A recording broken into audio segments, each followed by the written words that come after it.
Саламатсыздар ма? Есімім Жұлдыз, математика пәнінің мұғалімі боламын. Біз бүгін математика еш және бел емтихандарына келетін математика пәнінен мына есепті талдайық. Қараңыздар, бөлшекті қысқарту керек, қысқартып біз есептеуіміз керек.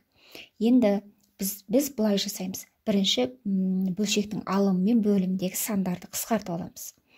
Яғни мына жерде қарасаңыздар 1,3, 3 екеуін көбейтсек 3,9 шығады. Ол мына 3,9 мен қысқарады.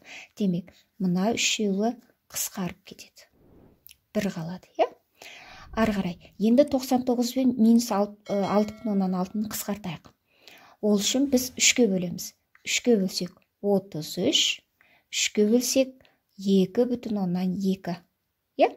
Енді келемізде 33-ті 2,2-ке бөлу жерек.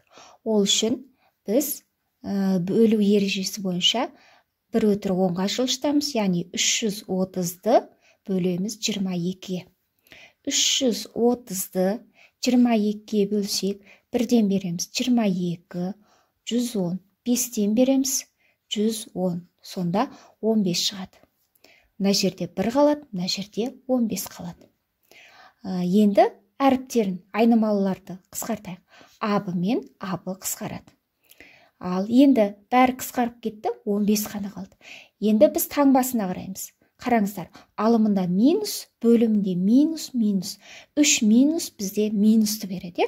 Минус пен минус плюс болады да, плюс пен минус қайтадан минус болады. Сонда жауабы минус 15 шығады екен. Жауабы болады.